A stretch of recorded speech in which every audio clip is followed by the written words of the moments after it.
Thank you, sir. Thank you, sir. Now I request Professor Swain to please come up on the podium and start the session with his opening remarks.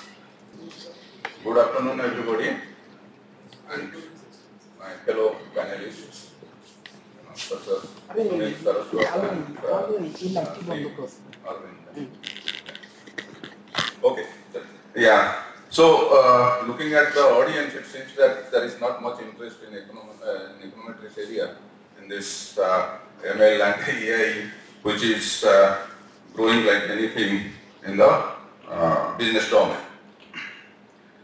So, just I will a little bit highlight because Professor Suneel Saraswat will explain you ML in detail. If you look at so far the title is concerned the predictive power of artificial intelligence and machine learning. When you require to predict, basically it comes into picture when there will be uncertainty. Uncertainty means there will be something that you cannot easily understand the behavior of the system. When it comes into that, there it comes, the things that is easily predictable, means it is easy to understand, is the ordered system. Basically, linear regression and so that you talk about, the complexity is very, very less. It is a very simple system. So in that ordered system, where the structural understanding also low, that type of system is basically used in econometrics and economics a lot because of its understandability, interpretability. Interpretability plays important role in econometrics, and so also the theory part. But when you are coming to the data, when the data are down to you, like what you are going to address in the ML and AI subsequently, Professor Saraswat will introduce that, and Shri Arbind also will be demonstrating that. There you will see, when you will get into more complex things, like where it is very difficult to understand the systems, particularly neural network and so, which are more complex, or some kind of complex type of, say, maybe polynomial type of, higher order polynomial type of regressor, linear regressor, where interpretability is much less. So those type of systems when you are going to use to model the data, and where difficult to get the theory, because either the theory doesn't exist or you do not have the time to work on to reach to the theory part. Particularly the causality part, which is very, very important in econometrics domain, because you have to explain that. So far as the regulatory requirements are concerned, or to in the management domain to the customers, why you have rejected some loan applications or so. So you need to explain it. So the explainability plays important role in the econometrics as well as in the machine learning and AI. Special field like explainable AI and the explainable ML plays the important role now. So how to explain the things, that is the important aspect of this econometrics area also. And if you look at, we'll get into the complexity, when you are looking at this model complexity and you are getting into the neural network and so, laden with much more uncertainty, then it will be very, very difficult to basically see or to verify the outcome whether it is going to be useful or not. So these are the certain crucial issues that in future need to be finalized by the business community basically. If you look at in other way, machine learning practically being used for the predictive part when it is helping or supporting the decision maker to arrive at some kind of decision. But the major important part of the decision making, which is not at address, which possibly in future will get the answers, how the causality is going to, that is basically causality is the base for our intuitive judgment things that we are taking, where AI plays an important role. Because the judgment area, when the human beings are good at, so there, how the AI will come into and automate that part, so that decision maker will be free to do some higher level of job and so. So that is what the future research is coming up, and basically how this causality. Through the causality, we will try to understand how our intuitive understanding is being shaped over the period of time. So these are basically some of the issues. Possibly our Professor Suneel and Shri Arbind will be highlighting and demonstrating the things here. So thank you very much for your presence here. And now I will request Professor Suneel Saraswat to deliver his talk. Welcome all. I thank the organizer for inviting all of us for this beautiful campus and also be part of this conference. And talk about, so the main idea is that AI/ML these days is so popular that we should all be able to use it with a little bit of understanding. It can be easily used as a tool. So the purpose of this presentation is to give you some background about the AI/ML development, some history, and some popular things, some popular terminology, some key terms which are important to know. And then at the end some small demos so that you can be confident that even without knowing computer programming or these complex maths behind machine learning, you can still use it as a tool like you are using already tools like Excel and other tools. So that's the main idea of this system. So I'll start with some basic history of AI/ML. So what is machine learning? So in traditional learning models, we give very specific instructions to computer and then the computer performs those instructions naturally. In machine learning, in AI, we do not give very specific instructions to the computer. We just make the computer programs learn, the algorithms learn the computer program which can make predictions from the data. So that is the key idea. So you basically, in short, it's a learning system where we have input data and we expect the correct output. And your input can be a single number, and output can also be a single number. Your input can be a single number, output can be vector. Your input can be a vector, output can be a single number, or your input, output both can be. So it works in all. So this ML can take all this form, one to one, one to many, many to one, many to many. That is the essence. So that's why it can be generalized for any kind of input data or any kind of output data. So to look at some history of ML, the first model of neural network model, which is one of the most key model used these days in AI. The idea was inspired by the human neurons, so neurons in our body. So the first model that is known as neuron model was given by McCullough and Pitts in 1943. So the basic idea is that each for a given input x1 to xn, a neuron basically, these are the binary inputs. Okay, you can think of it like they are, the sensors, and the function f is applied on these inputs. And so the first we apply the function z, which is, let's say, the sum of these inputs, and then the decision function f is applied to take the final decision. It's a very simple model. There are several limitations. All the inputs are binary. That is one important limitation. And the second is that there is no learning here. So the only learning is that you have to learn the correct function f. That was the first model.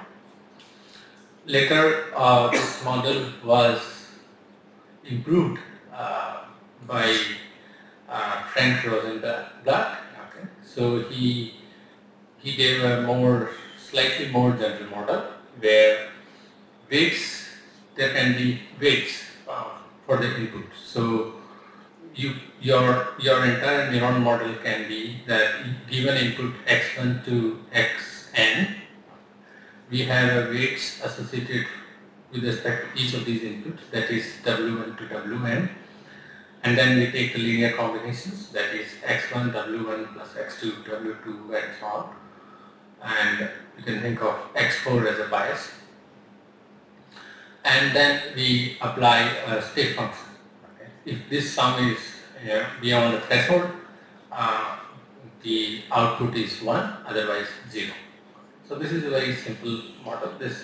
But again, it is slightly more generalized than the previous model, but this also has some limitations. And the model was talked about Marvin Minsky in 1969 as a perceptron model, and he also showed that this model is also very limited.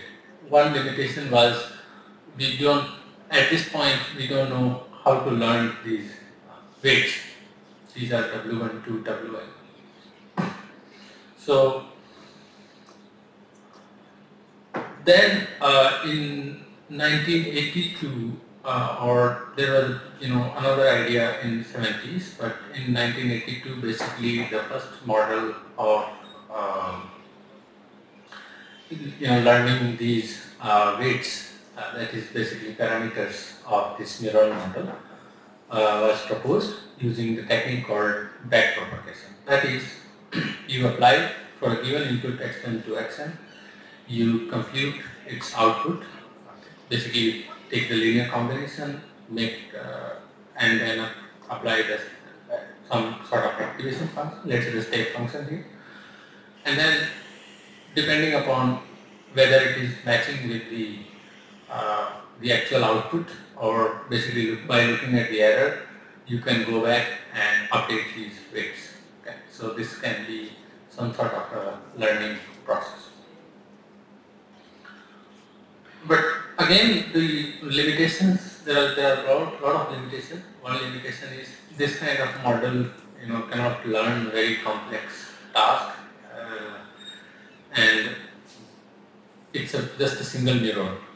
So that's another issue. So it was later, in 1982, there was another computer scientist, Hoffield, and he proposed this thing called Hoffield nets, okay, where his idea was that you can take several of these neurons models and you can combine them in a network, and then you can learn all these weights, Wn, and for each of these neurons you can have different parameters and you can learn these weights. So this is one picture where there are three. Okay, so basically there are L neurons, so U1 number of neurons, and they are finally output of each of these neurons can be thought of as an input for the next neuron. So let's say there are U1 number of neurons, each one of take n size input and outputs one single value. And so if there are U1 number of neurons, then there are U1 number of outputs. You can create another neuron from these U1 values, okay, such that the output of each of these U1 neurons can be thought of as an input for the next neurons.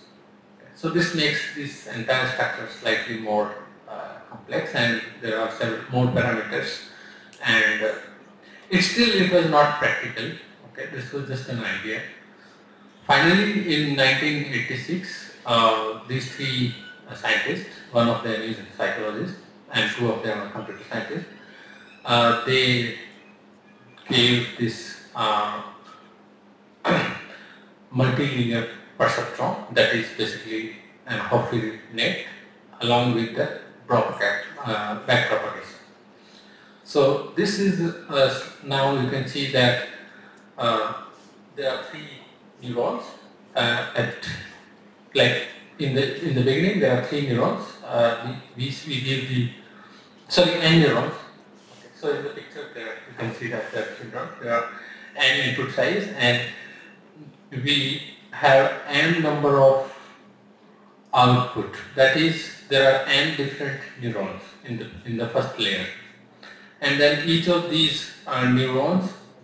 So you can think of then output of each of these n neurons form another neuron, that is basically from 1 to j to n to k.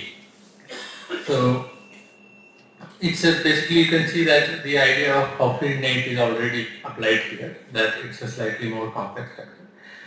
On top of that, they also propose that here these weights can be learned by the back propagation training, that is back propagation algorithm. That is, we can compare the output of this complex network with the actual output.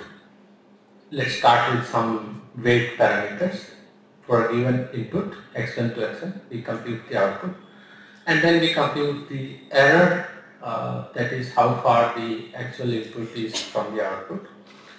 And depending upon the error, we adjust the weights of this network. And again, we recompute the output for the new weights. And we keep improving these weights until the total error is minimum.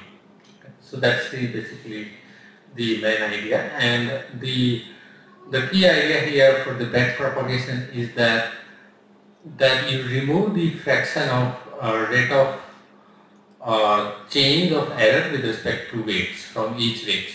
So basically, if you want to update the weight Wi, then you say Wi, the current Wi minus fraction of rate of change of error with respect to each weight.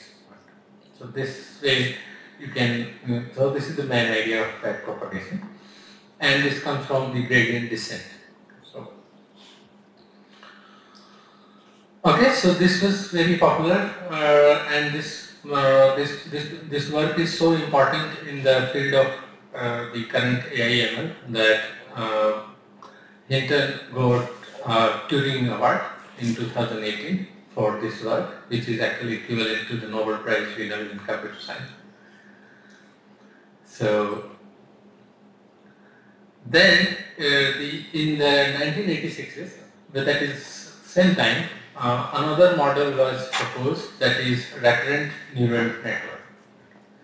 So in the previous model, we have seen that we have this complex network and all these parameters can be learned by the technique called backpropagation for a given input.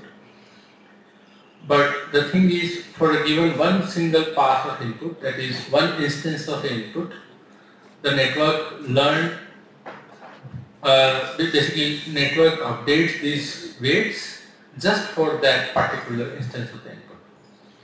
But in the cases where there are context, for example, in the text, so in the text statement, or in the time series data, where the previous value is important or irrelevant, this kind of model cannot take care of, cannot learn the pattern in that kind of data. So for this, a new model called recurrent neural network model is proposed, where for the okay, so one more thing I want to tell you here. There are 3 layers of network here. So the first layer is called input layer, then we have a hidden layer, then we have output layer. Okay, so the input layer is all the input dynamic input values are going. Output layer is the output values, and for in the hidden layer we basically we capture the output of the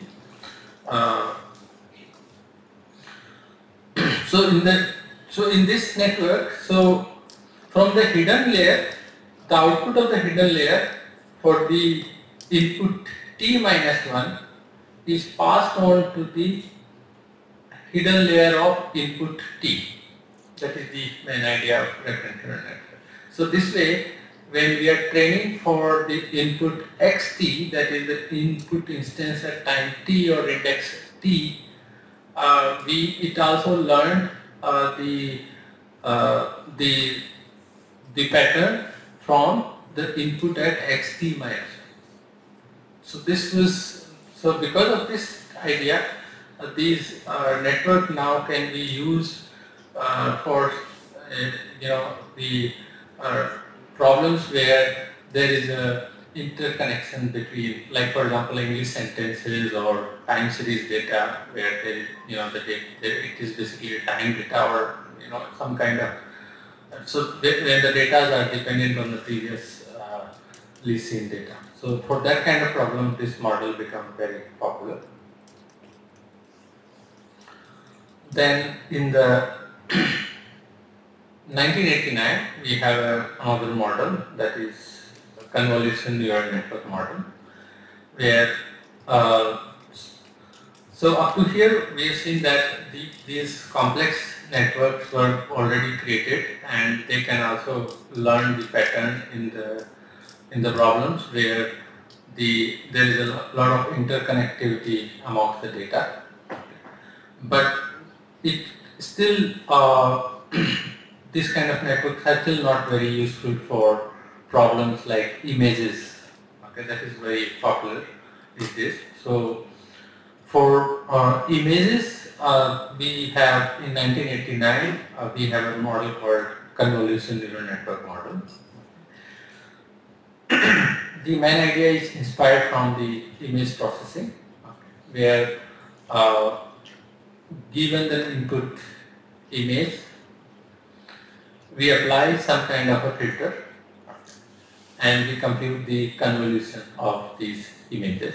Okay. So this is popular in convolution in the image processing, but the same idea was later applied in the neural network architecture, where for your filter, the filter values are basically learned by the neural network.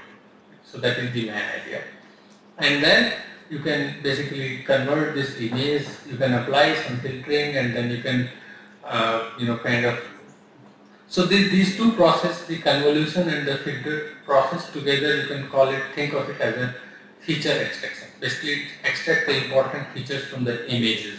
So let's say we are giving images of dogs and cats and animals, then this can basically, this part of the network can learn, what is the, nose or like, some body parts of each of these animals. So it can basically extract the features, and then we can apply the classification.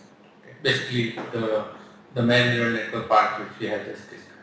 So basically the main idea here is that before we apply instead of applying the neural network directly to these images, we can also apply some kind of we can learn the filters, or basically we can extract the features from the images, and then we can apply the network. It's a more,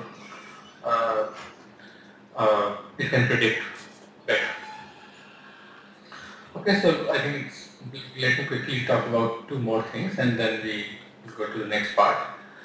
So another two, these are very important in today's context, the generative adversarial network, and then another thing that was in 2014, the main idea of it came in 2014, and then the transformer. Okay, so what you see these days called ChatGPT, so that is G for generative and T for transformer. So what is the generative models? So in the generative network model, we have two networks. Okay, they compete with each other. Okay, a network D and a network G. So let's say we have some real data, let's say some real pictures or some text, and then the G network will generate the random noise or some sort of useless data or wrong things, and then the network D will take both the actual data and the wrongly generated data, from the network G, and then it will discriminate between the real and fake. And in this process, the weights of both D and G are learned. So you can think of that in the end, if we, we train with a lot of data, this kind of network, then this network G can be extremely powerful. It can actually, in the end, basically it's learning what is the real data, what is the real images, how does the real pictures look like, how does the real text look like from the fake. So that is the main idea of generative, and the transformer main idea is in the simple language, a transformer is based on some attention mechanism. That is basically you learn the context of the the sentences. Let's say in English, originally it was idea was developed for the languages, natural language processing. Later now it's also applied in time series and other kind of data. But the main idea is that you can learn the context of the or some kind of a semantic pattern in the sentences. So that is, I'm not included any picture here for transformer because it's a lot of technical information there. Okay, so far we've seen that this is just a brief history of the neural network or deep learning or ML in general. But why suddenly in the last 7-8 years it's talked about, or why it is very successful now, although we have one of the best models in 1989, but only in the last 5 or 8 years or 10 years there is a lot of talk about this. There are two reasons, and these two pictures explain that. One is digitalization of data. So this particular graph, if you see, that is exponential data growth since 2010. And on the picture on the right, if you see that the deep learning model or these neural network based models can outperform any traditional or most traditional models of like statistics beyond a threshold of the data.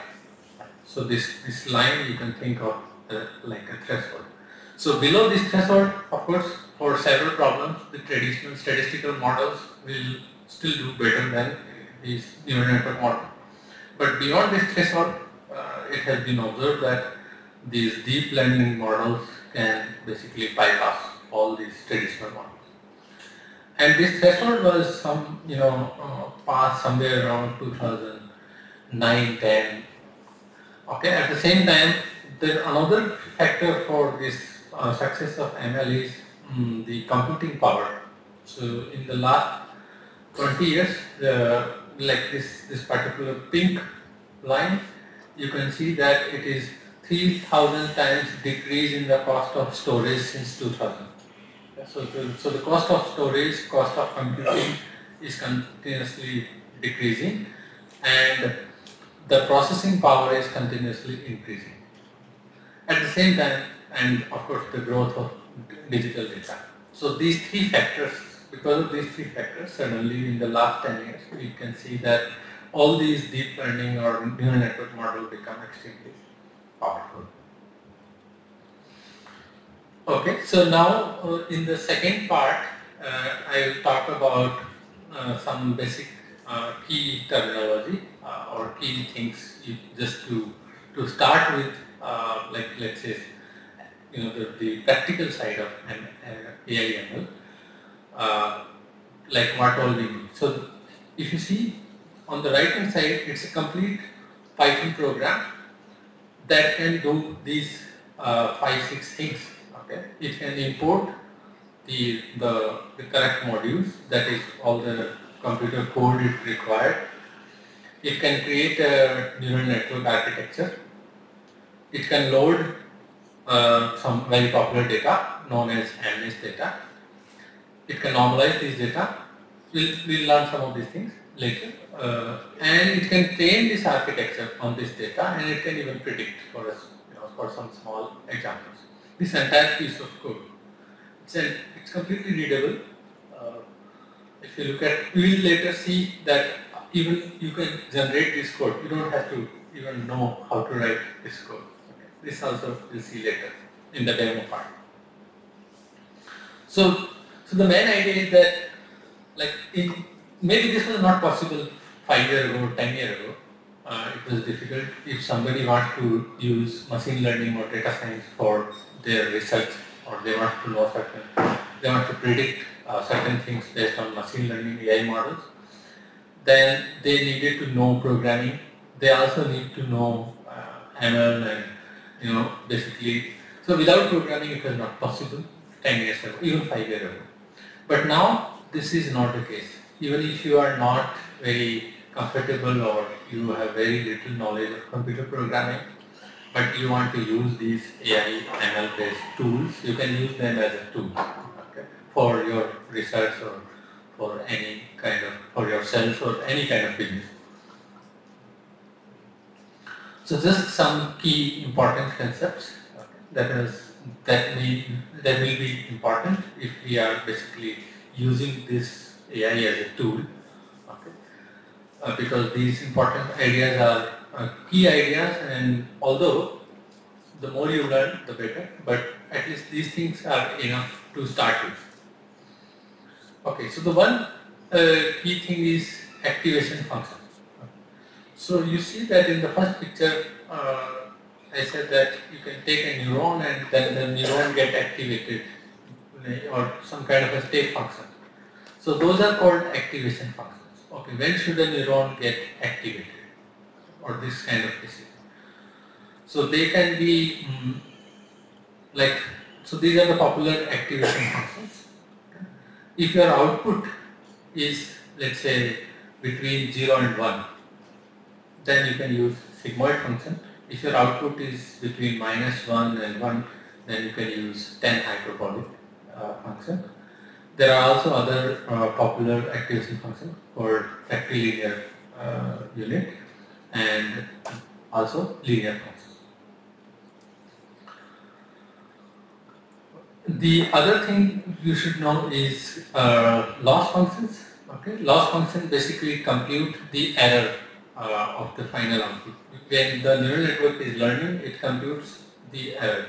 So just for the minimal learning, for the regression problem where your output is a continuous, you should use mean square error, and for binary or for classification problem or binary input or more than one input, you can use cross entropy loss. Okay. That is important.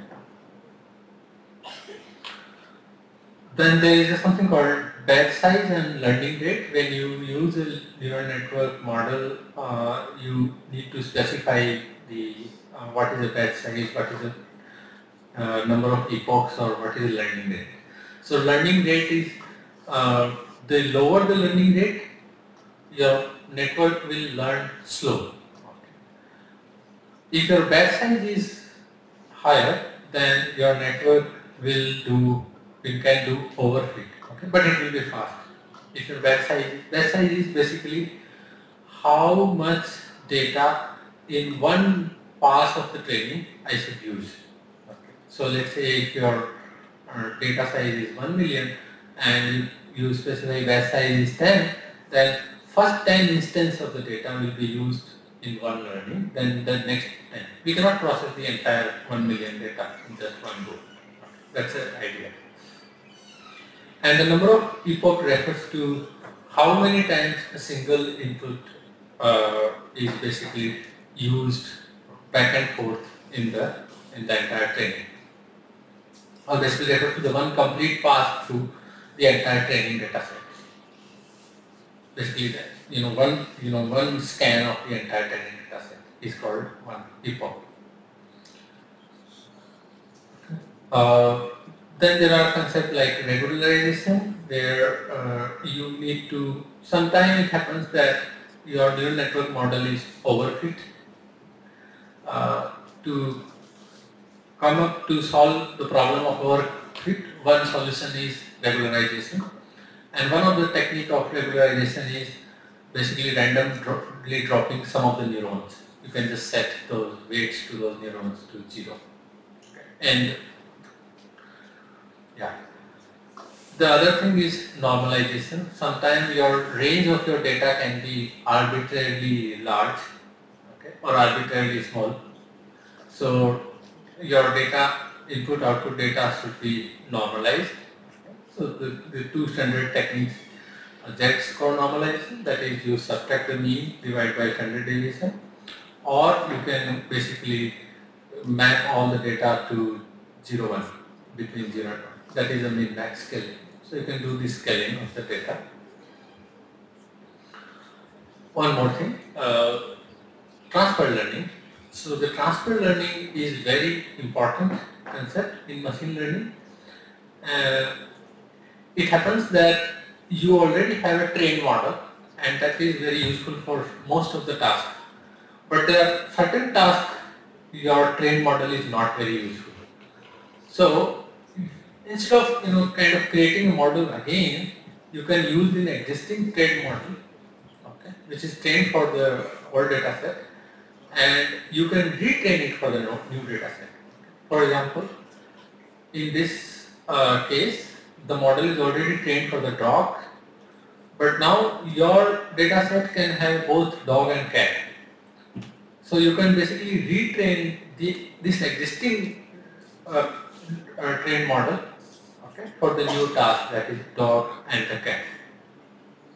This is very important because the pre-trained models are very useful. Okay, so now I think it's time for a demo, a quick demo. So as I said in the beginning, the main idea is that you can all use these machine learning based tools for some of your research as well as your other day-to-day tasks, even without knowing the computer programming. So now I will quickly show you some 2 or 3 examples with the popular tool, which is a ChatGPT, that is a generative transformer model. Saraswat. Yeah. Okay. Okay, so you can just this. If you give this line of instruction, this 6 line of instruction, it can give you a Python code that you can run directly without. This is another example of a demo. I'll share these slides so that you can basically, if you just copy paste this text in the ChatGPT, it can give you a Python code that you can just copy and run it, and it can perform all these tasks.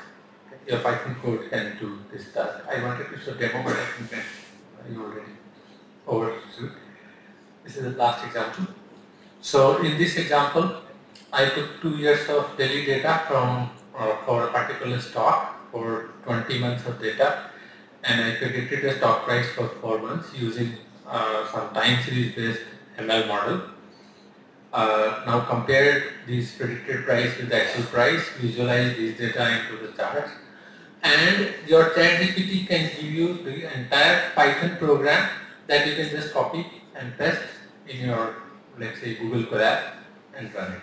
It's as simple as this. You just go to ChatGPT, give this prompt, the effort prompt, and it will produce the computer program for you, which you can use to create your own model, to train your own model, and to use your own model without knowing computer program.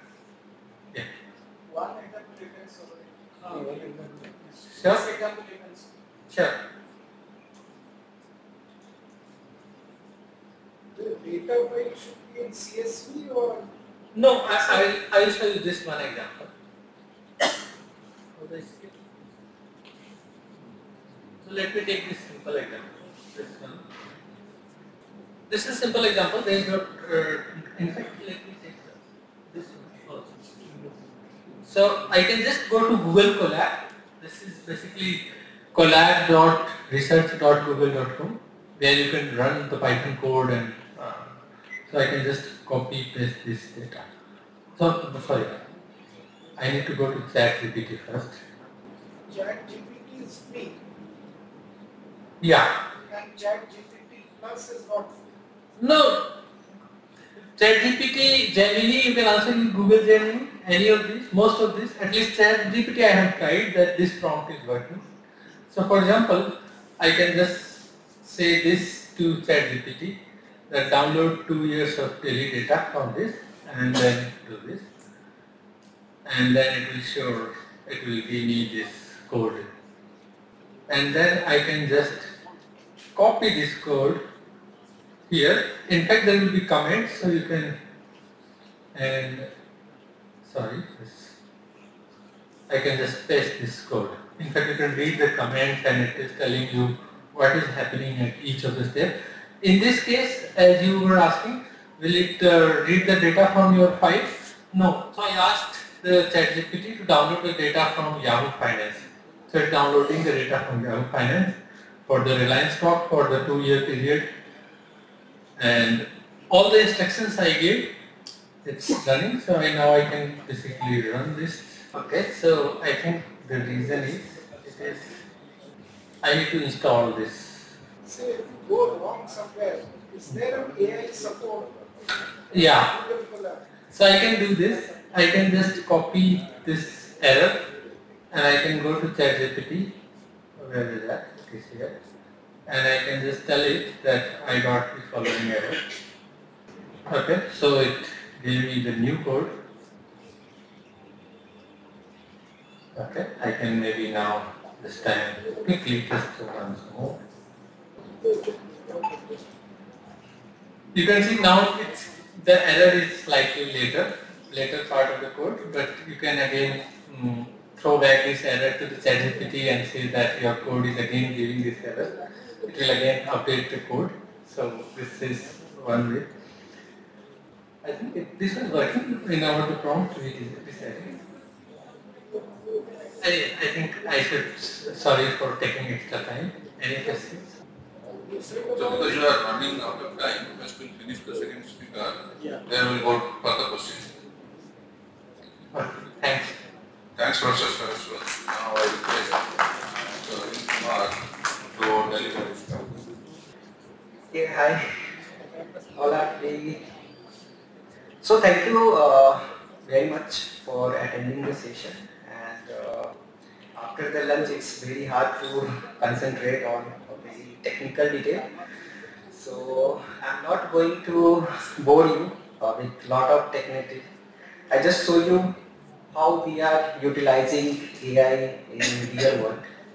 And I'm going to talk 3 things. The first, how we are gathering the data, and earlier how we are doing, and now how it's transferred.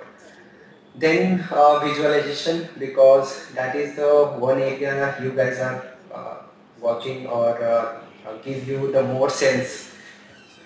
And then I'm going to talk about forecasting, like how these things help you, or where we are right now in terms of forecasting. Because GPT you guys have heard a lot, but I think in forecasting we are not at that stage now, but in coming years we definitely.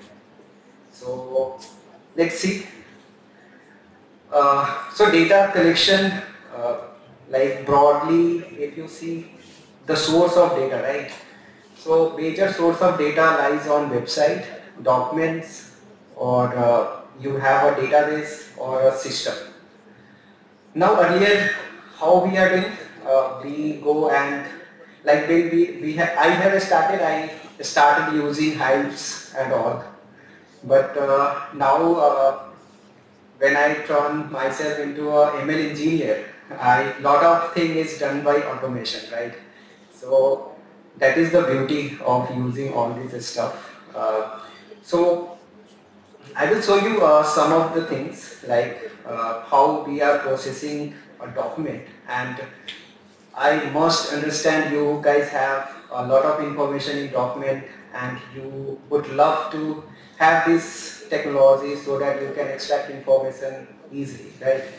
So we built one solution called Doc AI, and where you can upload any document, either it is PDF or a laser or an invoice or anything. And if you want to extract any information, either it is present on a table or a textual or a graph, and even you can interpret the graph. So this is the architecture, like you just need to upload the document and the pipelines will extract all the things separately, table in a separate folder, figures in a separate, and title and figure in other. What technology we have used here? The first is the identification and then extraction. So identification in ML, there is a technology called a layout detection. So we first did a layout detection and then we extract the information out from there.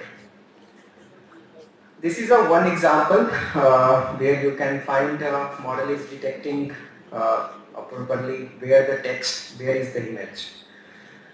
This is a one example when you have information in table and it's also contain textual information, and this is how you get the tabular data. If you want to extract some information over the website, you do not have to worry about. Earlier what we do is we need to write a scrapper, right?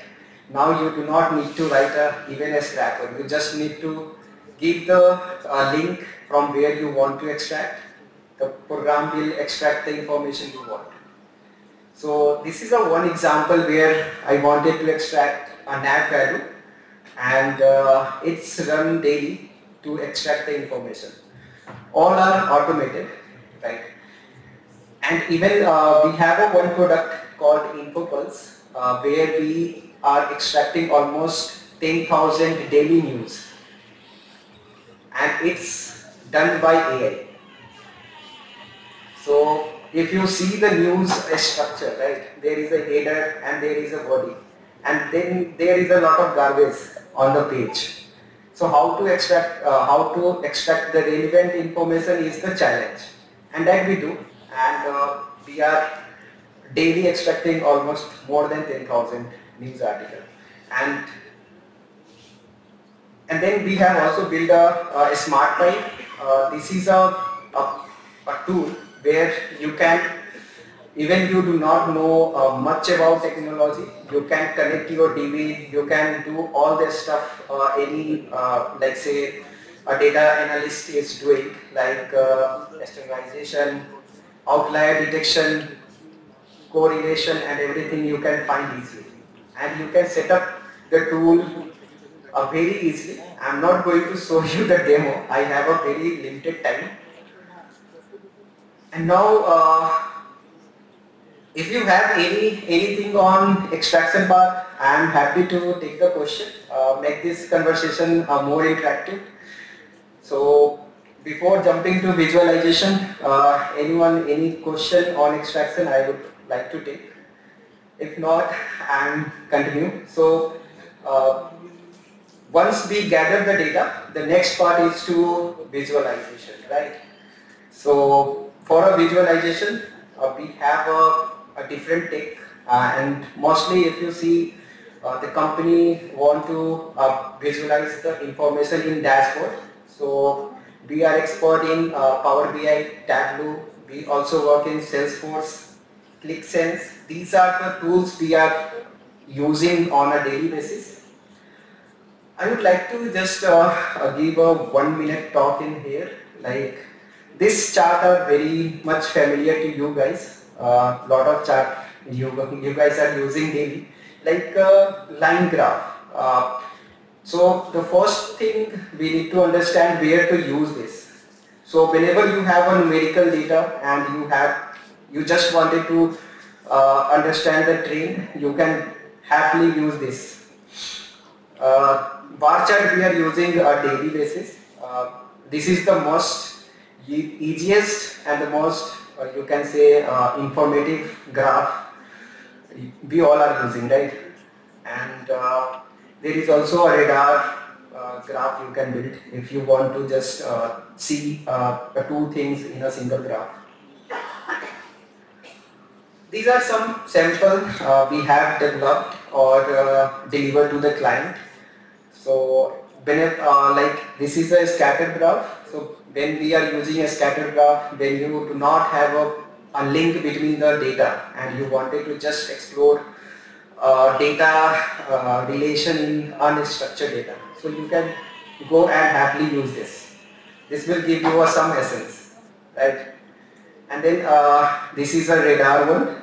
So I'm not spending too much time. And here one thing is you all must have heard about 80-20, right? So this is a graph we delivered to our one client. So they have produced almost, they have a 6,000 SKU, and they get a revenue from like 80% of revenue are just generated from 20 of the SKU. So this so like if it's not important how many product you have, it's always important how many product is giving a more profit, right? So this kind of analysis you can do to understand which SKU you have to focus on to get a more revenue, right? So you can build this type of graph. Now the interesting part, I will try to finish in quickly. So I must understand you guys have already using ARIMA, SARIMA models. How many of you have using this type of model, like exponential smoothing you guys are using, right? ARIMA, I guess you guys are also using. Regression, I guess all are using, right?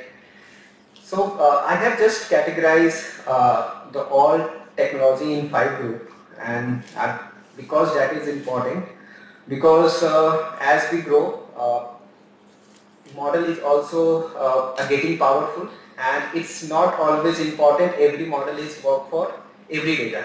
So we do not just bypass the previous models or the algorithm we have.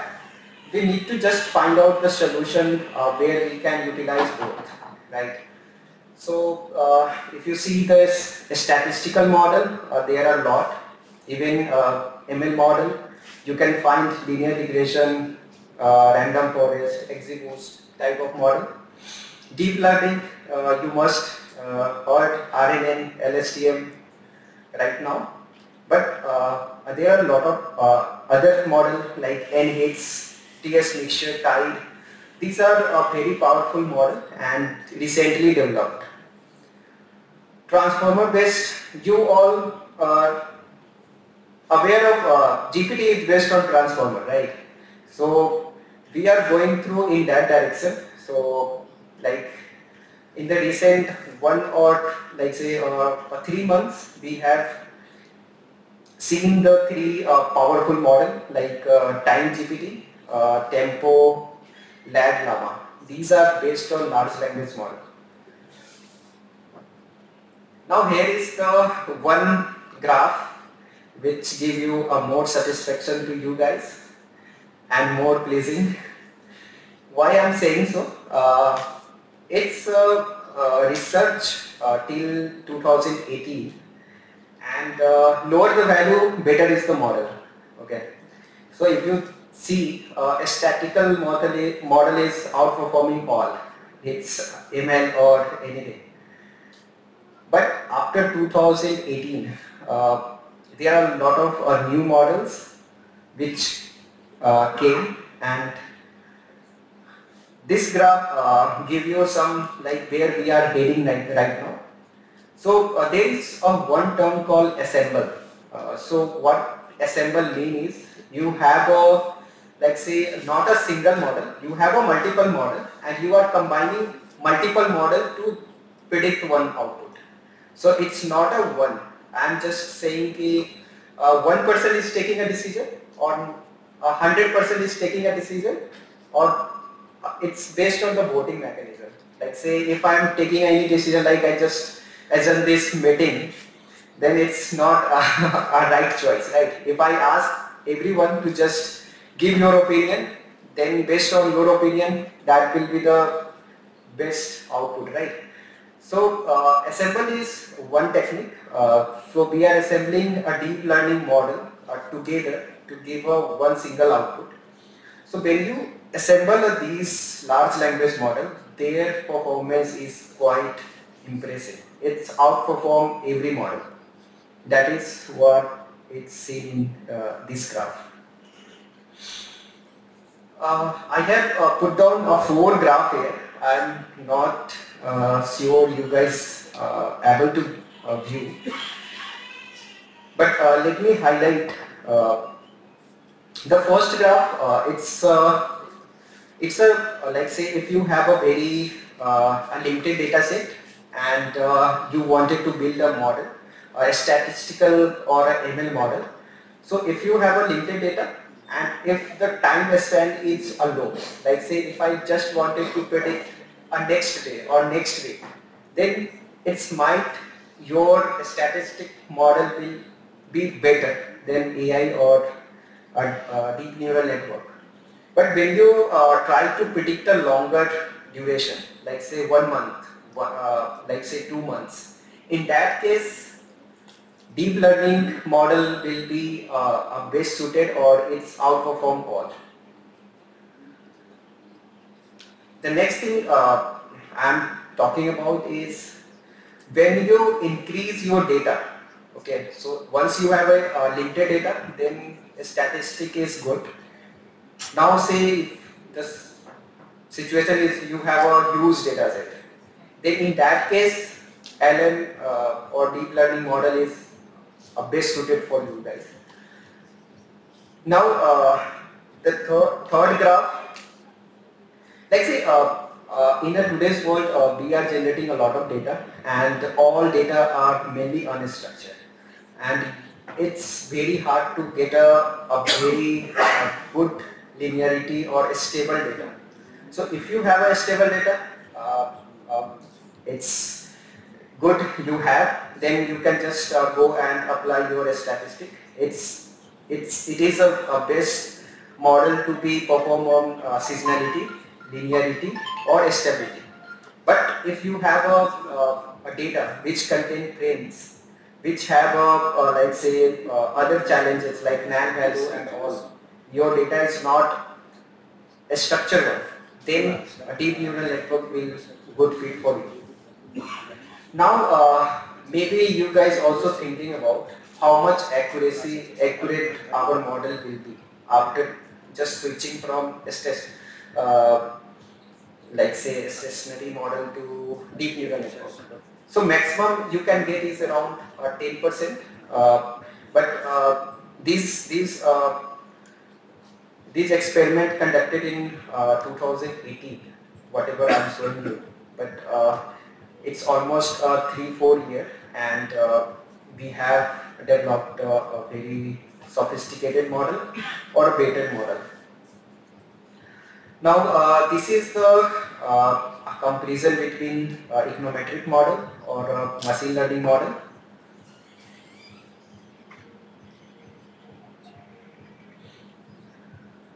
So fundamentally it's based on a statistic and machine learning based on identifying the patterns. This is the fundamental difference. Second one is statistic model are more explainable. You know why this output is, right? But when I say deep neural network, saying this word, the first and the foremost question is how they are doing, how they are saying, right? And the question is, this is a black box. But do not worry, that is also going to be solved in coming year, and there are a lot of research going on explainability, and some of the models like decision based or tree based have those explainability also. Handling features, if you have a very standard data, you can go with the econometric, but if you have a messy data, as I also mentioned, then the best way is to do a machine learning model. So these are some difference. If you guys want, I can discuss some of the use case, or else I can skip this. So let me skip this. I just wanted to highlight ML model is not best for only financial prediction. You can use this model in every aspect of your life. Either it is financial prediction, either it is traffic prediction, either it's predicting any machineries to be fault, or either GDP or anything. It will help you in all aspects of your life, not in any single thing. So the first is we did one project for a retail client, and they just wanted to forecast their sales value of particular SKU. So this is one, and then we are working with NHI also. So we are trying to predict a volume of a traffic volume. So these are some of the results, and as I mentioned, this model doesn't have any restriction. You can apply anywhere if you have a data. Okay. So now I'm just going to talk for 2 minutes more. So now this graph shows you the curve and where we are right now. So if you see from 2021, and Suneel sir has already discussed about what are the major model have come, but these are the highlighted one is the most important event in the history. So the first one is in 2023 when the people have discovered how to represent the text into a vector. So machine only learn or understand text, numerical data, right? The first thing is to convert whatever you have into a numerical thing. So that is happened in 2013, and the next thing is big event is in 2017 when transformer model came, and that is published by Google, and whatever the model you guys are heard of or seeing of, all are based on transformer right now. So GPT, BARD, any large language you are hearing, all are based on transformer architecture. So this is a huge, you can say, a step in the AI ML. And then in 2022, in December, the world got shocked when ChatGPT released. And I hope you guys are already utilizing it. If not, start utilizing. It's a very powerful tool. It will make your life so easy. But the only thing, whenever utilizing, just give one quick overview before doing anything, because it's based on generative, right? So there might be some hallucination in that. So next thing is, earlier it's very hard to build a model, right? Earlier it's whenever some new project came, it's almost took 7 months to deploy one project, like data gathering, data cleaning, and then doing a model deployment. It will take easily almost around 7 to 8 months. Now after development of like say GPT or LLM based model, you can do the stuff in hours or a day. So that is the power where we are heading.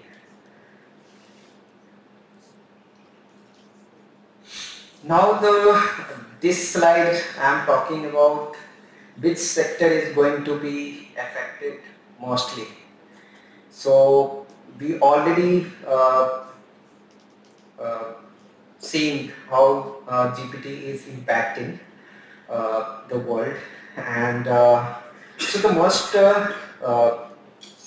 most affected sector will be the financial and fintech, because there are a lot of work which is going to be automated using this a powerful tool. Then consumer-based a service, like earlier we need to deploy a person to just answer a question, right? Now you are seeing a lot of chat bot or a bot on lot of website. So any query can be handled or any query can be get answered at the instantly. Healthcare is the next big thing we are going to see in next a few years, and Google is closely working on that, and one paper they have released and they almost predictive, they are almost 80% accurate, but we need to wait for a more like say a few more years in that to be happen, like say 95 or 99% of accurate in that case. Real estate, industrial technology or mobility, like supply chain will be the one that is going to be affected, and natural resource or climate technology will be also affected but not that much. So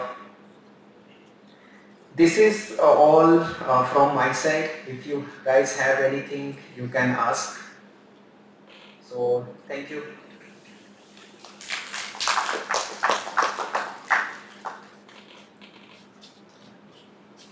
Mr. So we'll take up some of the quick questions because we are running shortage of time. This is a question to both the speakers. You talked about the importance of mathematics. Say if one wants to understand the loss function of your support vector, random forest, lasso, least absolute shrinkage, then bridge, then ridge, then elastic net. Is there a good reference? From teaching point of view, I refer to this book by Econometrics with Machine Learning by Felix Chen and Laszlo Matthias. The first two chapters are brilliant, but they start talking about the properties of these estimators, meaning the ones which we used in traditional econometrics, small and large sample properties.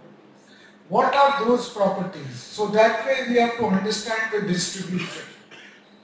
Right? So these are some issues. For example, in lasso, you minimize the residual sum of squares subject to some penalty function, and that penalty function is regarding the beta norm. So B1 plus B2 if it is equal to 1. And we are told that it will do the shrinkage, because the idea is that you are dealing with 10,000 variables, n is only 25. Traditional econometrics, n minus k will not do, x dash x matrix will not come. So from teaching point of view, we want to understand the mathematics. Okay, coding, you said Google Colab, run the codes, you don't even have to learn. So students want to know that what is this weighing matrix, how is it changed? Sorry, it was a little longer. Yes. So Suneel sir, if you just wanted to answer the first one about books, because that is not on my area. So one book which I like in this is a book called Machine Learning Defined by Jeremy Watt. It has all the details and its key focus on the discussion with specialty about mathematics, and each of the terms is explained with the intuition and with the graph and with the math behind. So machine learning defined by Jeremy, what is one popular loop for the specification you have?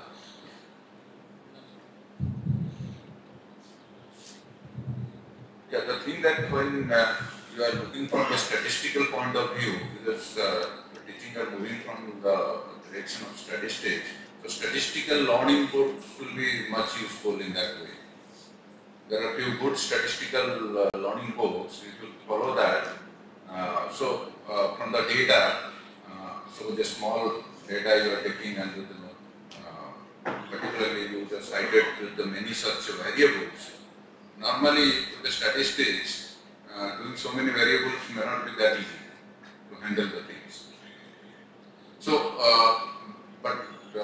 over the period of time, the convergence between the statistics and machine learning people has come to the way to see how the statistics they are going to use within the context of machine learning. Where machine learning, more powerful point is the big data. Means more data will be there, how it is going to handle. So, how effectively you are going to use the statistics inside the machine learning context, which is basically derived from computer science, that will be much more helpful to explain the students from that perspective, rather than trying to address from the statistical where it's, if you look at statistics being derived from mathematics, traditionally it is being designed in such a way that they will work on the samples. So, because of the pragmatic reasons those days, reaching out to the people, it was more expensive to collect the samples and so on. So, but in the machine learning era, when it came, the data is available plenty. How will deal with that huge amount of data? So that is the major thing here. So now the convergence is coming up between the statisticians and that of the machine learning professionals. Is that how effective the statistics can be used within when you are taking a sample of that of 1 billion customers are there. When you are trying to take whether 1,000 will be sufficient to build the model or 2,000 will be sufficient to build the model. So that way how without changing the distribution, original distribution, how you are sampling so that that small data set will be of the same distribution and you can do the experimentation on that. Hello. My question is not purely related with this data analytics and all, but yesterday when we were in this session, we were actually worried a bit about regional disparities and all other aspects. Now today we are talking about this machine learning and all. I agree that generative AI, DHAI, these are the next issues and it will remain to stay in every country. But the question is, in the process, the transformation that is going on, what is the way out for countries which are mostly emerging or which are underdeveloped? Because it is going to create a massive hit in the workforce, that's for sure. In today's presentation also you are telling that some of the sectors like consumer services, whenever we are talking about even your call centers and all, DHA and all these things are taken care. So now at that point of time, what is the way out for us? And how we should should we regulate or which we should channelize all these things so that there should be a balance?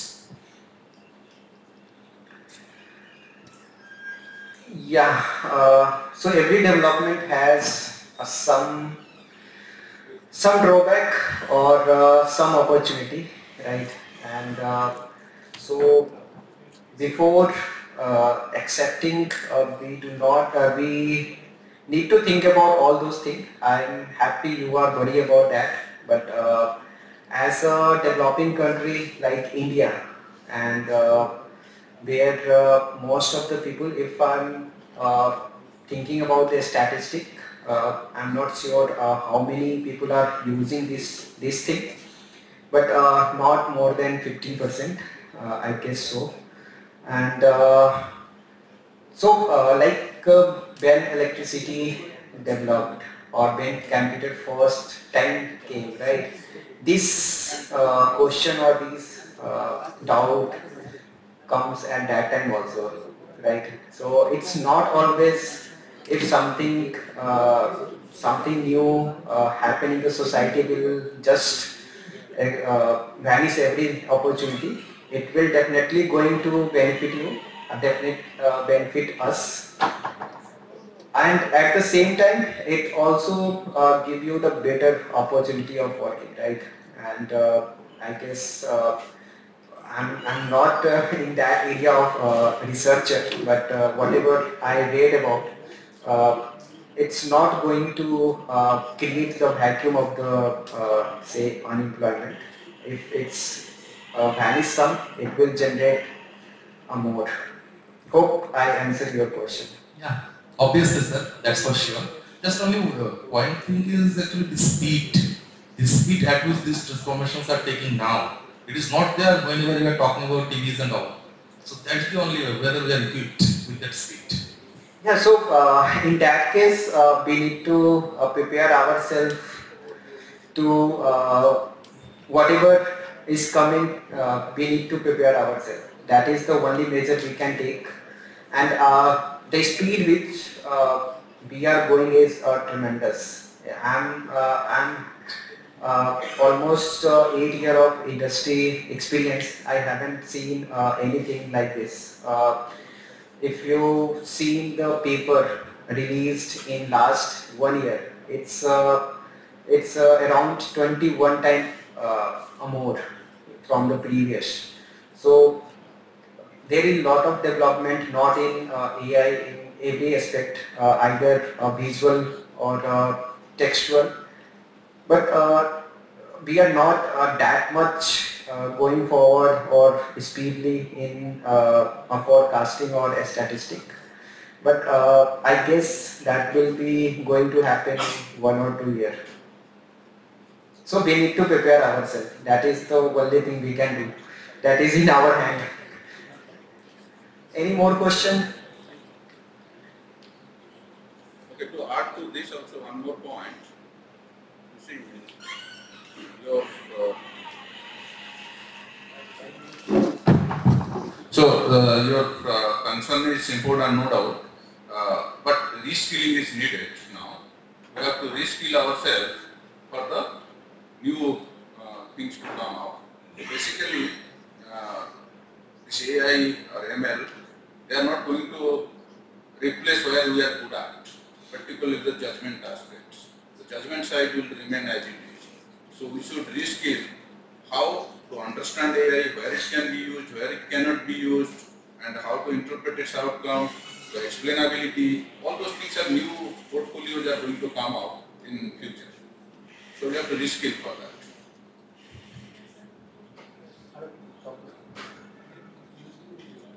Okay, this is already time. We can stop here.